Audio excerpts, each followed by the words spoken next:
Kisah Nabi Isa alaihi salam. Kelahiran Nabi Isa alaihi salam. Kisah kelahiran Nabi Isa alaihi salam disebutkan beberapa kali dalam Al-Quran. Di antaranya dalam surat Ali Imran ayat 45 dan surat Maryam ayat 22 hingga 26. Diceritakan sebelumnya bahwa Allah Subhanahu wa Ta'ala menjadikan Maryam mengandung seorang anak atas kehendaknya. Jadi kelak bayi Isa lahir dari rahim ibunya tanpa campur tangan seorang ayah. Ini merupakan ujian yang berat bagi Maryam. Padahal Maryam dikenal sebagai perempuan yang taat beribadah dan menjaga diri dari laki-laki yang bukan mahramnya. Kehamilan Maryam merupakan bukti bahwa tidak ada yang mustahil bagi Allah. Namun, karena ketaatannya, Maryam berusaha menerima semua itu dengan ikhlas. Aku harus segera pergi dari sini sebelum ada yang melihatku. Tapi, kemana aku harus pergi? Maryam mengelus perutnya sambil tersenyum kecil. Sebaiknya aku mulai berjalan saja. Semoga nanti aku menemukan tempat tinggal sementara di sana. Maryam berjalan ke arah timur. Sekarang yang ada di benaknya adalah pergi secepatnya dari tempat ini. Maryam sengaja mengasingkan diri ke tempat yang jauh dari pemukiman penduduk agar tidak terjadi fitnah. Terkadang muncul di benak Maryam perasaan malu dan sedih dengan keadaannya sekarang, yaitu mengandung seorang anak tanpa perantara seorang suami. Namun ketika perasaan sedih itu muncul, Maryam kembali ingat dengan firman Allah yang disampaikan melalui perantara malaikat Jibril. Seperti yang disebutkan dalam Al-Quran, surat Ali Imran ayat 45. Hai Maryam, sesungguhnya Allah menggembirakan kamu dengan kelahiran seorang putra yang diciptakan dengan kalimat yang datang daripadanya. Namanya Al-Masih Isa putra Maryam, seorang terkemuka di dunia dan akhirat, dan salah seorang di antara orang-orang yang didekatkan kepada Allah. Ya Allah, berikanlah hamba-Mu ini kekuatan untuk menjalankan ujian yang berat ini. Sesungguhnya hamba hanyalah manusia yang lemah dan padanya kekuatan dari Engkau ya Allah. Maryam hidup berpindah-pindah dari satu tempat ke tempat lain. Hal itu ia lakukan agar tidak ada yang mencurigai perubahan bentuk perutnya yang mulai membuncit seperti perempuan hamil pada umumnya. Akhirnya, saat yang ditunggu tiba, Maryam merasa dirinya akan melahirkan. Rasa yang teramat sakit membuatnya tidak bisa melanjutkan perjalanan. Kemudian, ia berhenti dan duduk. Ya Allah, apakah sekarang saatnya hamba melahirkan bayi mulia ini? Tenagaku mulai habis. Hamba merasa tidak sanggup lagi ya Allah.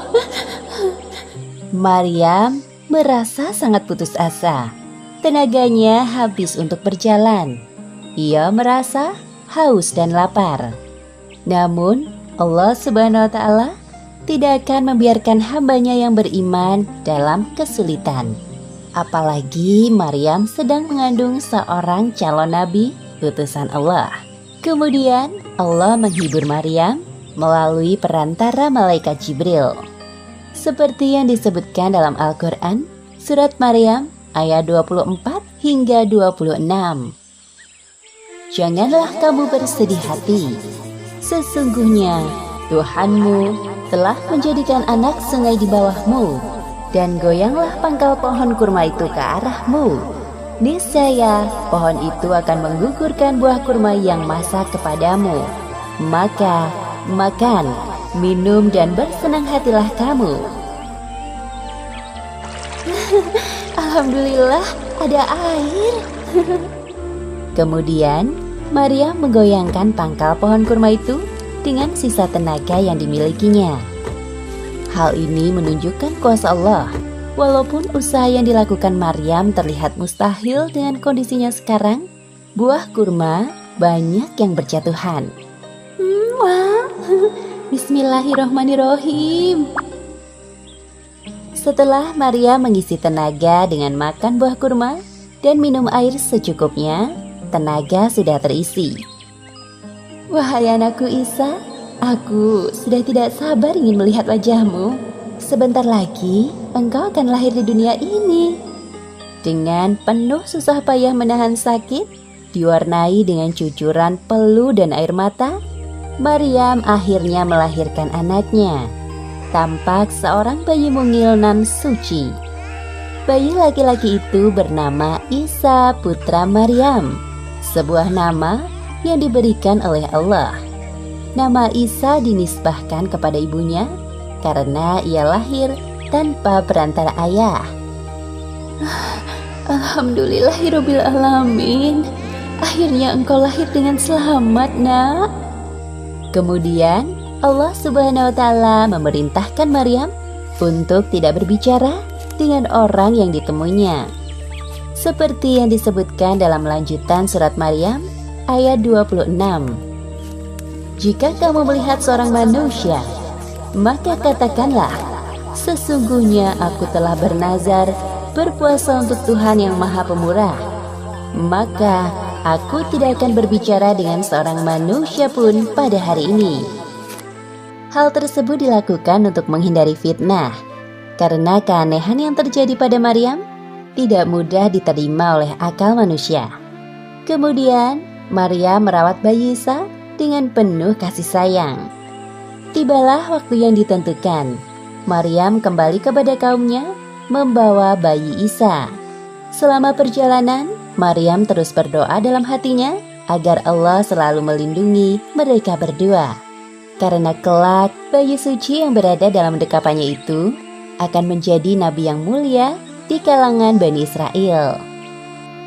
Demikianlah akhir kisah kelahiran Nabi Isa alaihi salam.